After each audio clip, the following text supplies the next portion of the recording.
Hello नमस्कार दोस्तों। आज बात करते हैं हम रस की, जो हमारे कल रह गए थे। कल हमने बात की थी स्थायी भाव, विभाग, अनुभाव और संचारी भाग की। आज बात करते हैं नंबर 1 हम स्थायी भाव।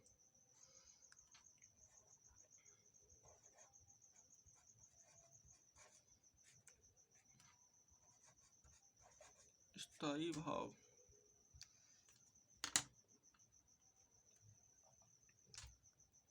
स्थायी भाव होता क्या है? स्थायी भाव होता है जो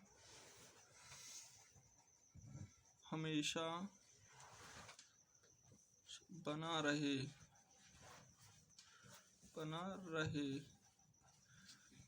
उसे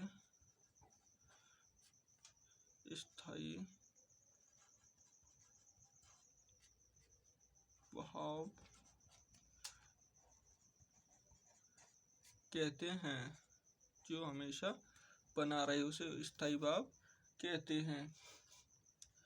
इसे स्थायी भाव को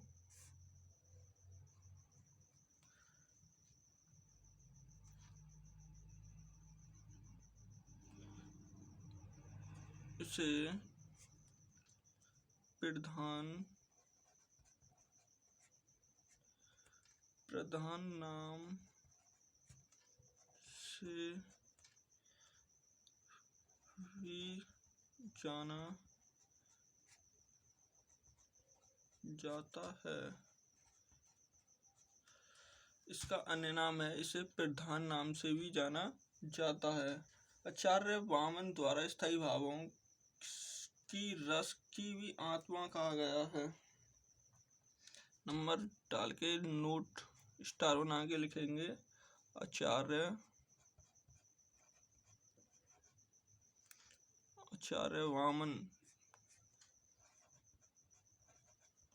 वामन हमारे एक कवि थे के द्वारा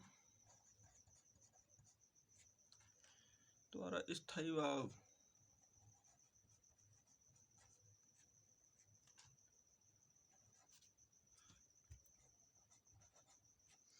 स्थायी भावों की रस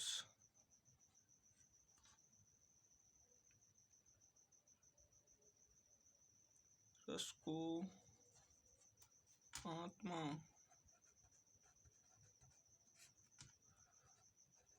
कहा गया है।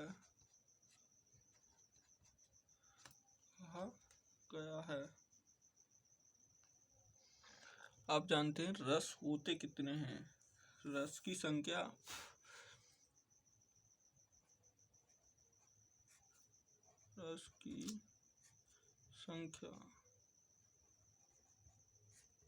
रस होते हैं हमारे 11। जानते हैं कौन कौन से होते हैं? नंबर डाल के लिखेंगे। नंबर 1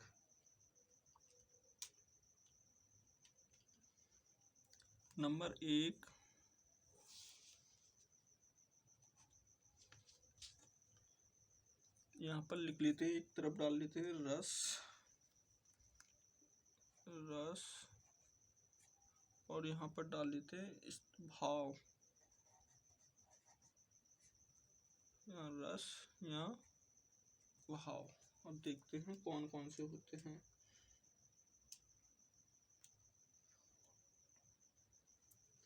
नंबर 1 श्रृंगार रस।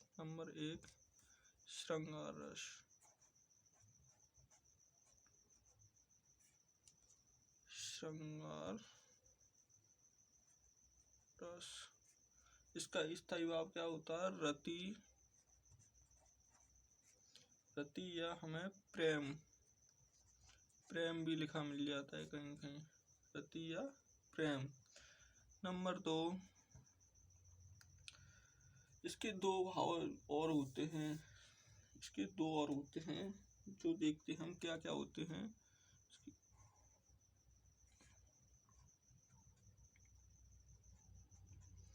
एक तो होता है संयोग श्रृंगार रस।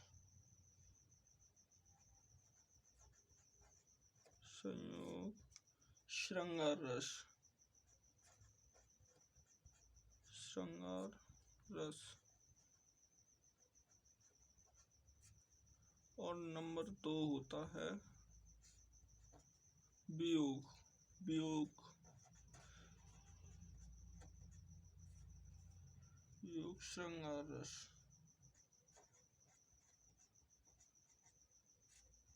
श्रृंगार रस। इन दोनों का स्थायी भाव तो एक ही होता है, रति। इन दोनों का स्थायी भाव रति ही होता है, रति या प्रेम।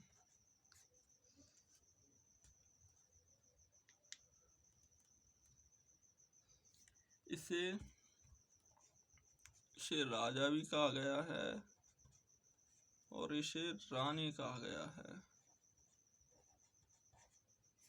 रानी कहा गया है। अब बात करते हैं नंबर 2। नंबर दो पे आएगा हमारा, इसे थोड़ा और डालने नोट डाल के लिखे इसके बारे में, श्रृंगार रस के बारे में नोट। इसे रसों का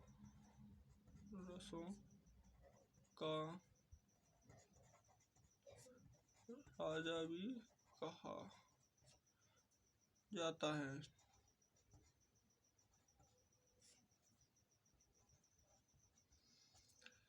रसों का भी राजा कहा जाता है। अब लिखते हैं नंबर 2। नंबर 2 पे आता है हमारा करुण रस।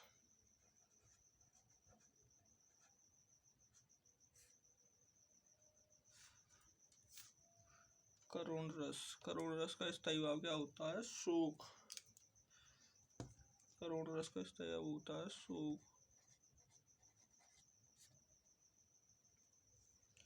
नंबर 3 हास्य रस।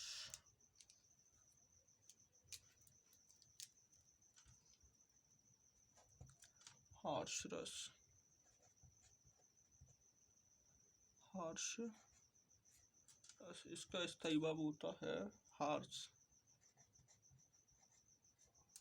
नंबर 4 रुद्र।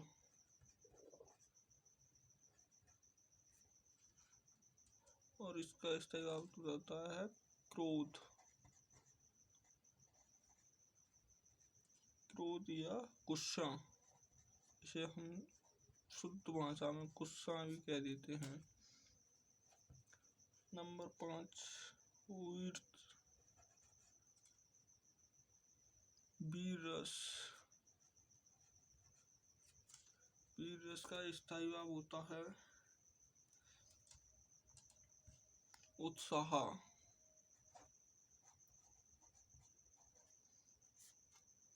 उत्साह। और नंबर 6 अद्भुत रस।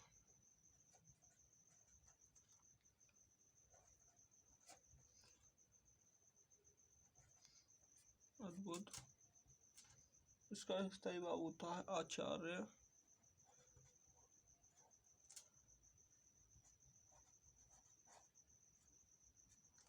आचार्य विस्मय।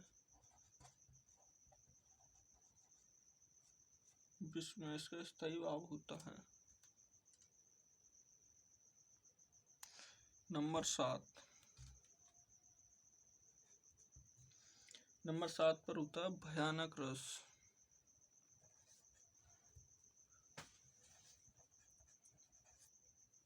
भयानक रस, इसका स्थायी भाव होता है भय। भय या डर, जिसे हम डर भी कहते हैं। नंबर 8 युत्सल्य रस।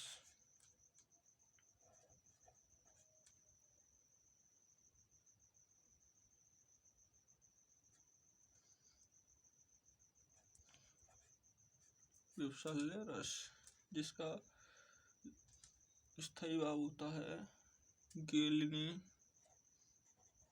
गिलानी या जुगसा।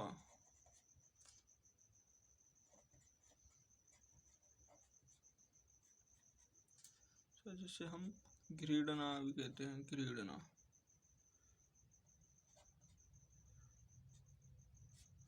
जिसे हम घृणा भी कहते हैं।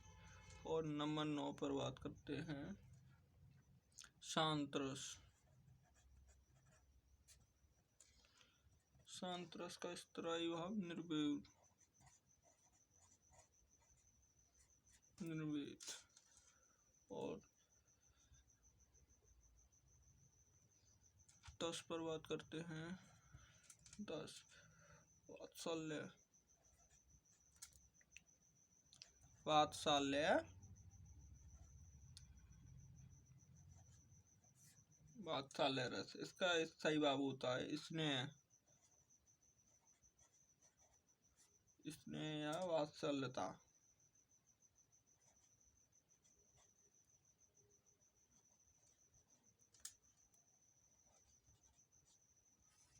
वात्सल्यता। और नंबर 11 पर रह गया हमारा लास्ट भक्ति रस। भक्ति रस जिसे स्थायी भाव होता है अनुराग।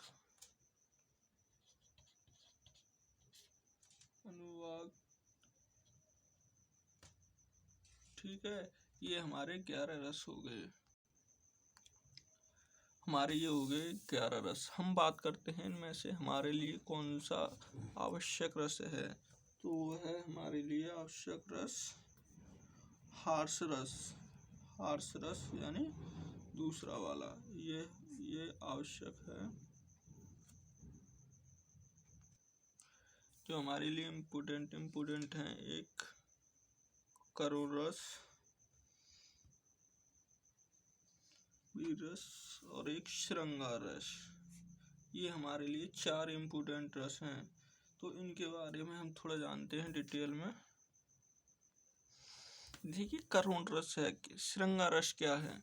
श्रृंगार रस में ज़्यादातर आपको कृष्ण जी और राधा जी का प्रेम, मिलन का या विछड़न का वर्णन होगा। जैसे कृष्ण जी कभी कभी चले जाते हैं तो इनके वियोग में राधा जी अपने भाव प्रकट करती हैं, ऐसे होता है। यहाँ पर कृष्ण जी की ज़्यादा बात होती है, तो इसलिए हम करुण रस की पहले बात करते हैं। करुण रस जो हमारे लिए अति महत्वपूर्ण है। एक करुण रस।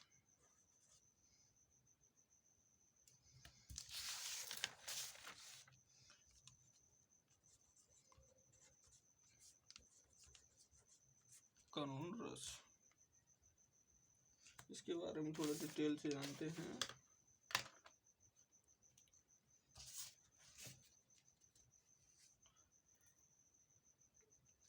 इसके लिखते हैं किसी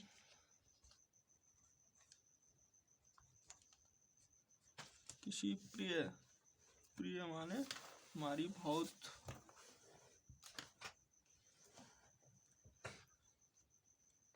किसी भी प्रिय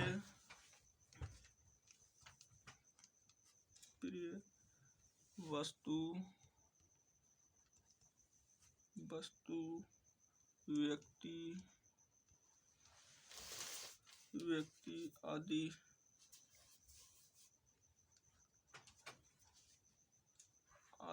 के अनष्ट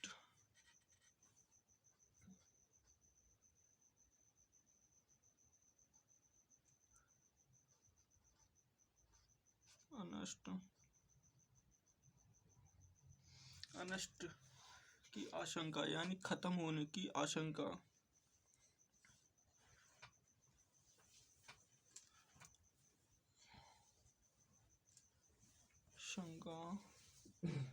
आशंका अथवा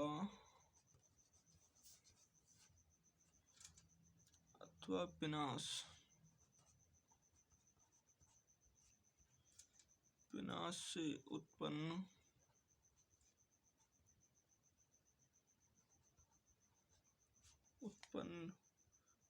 क्षोभ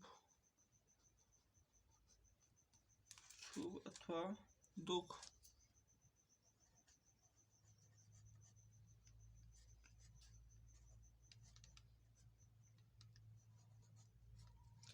दुख की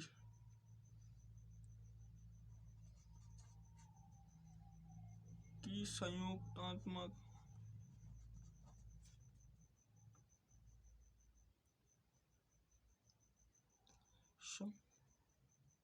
संवेगात्मक है, संवेगात्मक कहेंगे उसे हम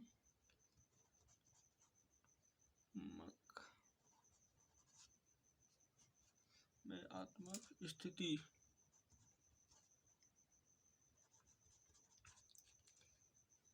कहलाती है। वो है करुण रस होता है।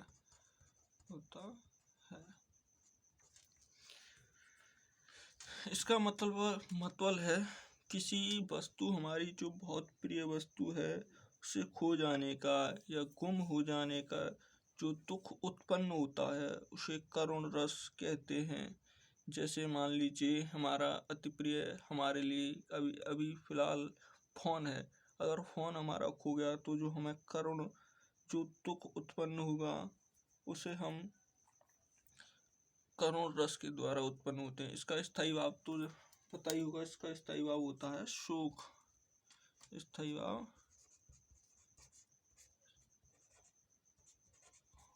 होता है शोक। इसका स्थायी भाव शोक होता है।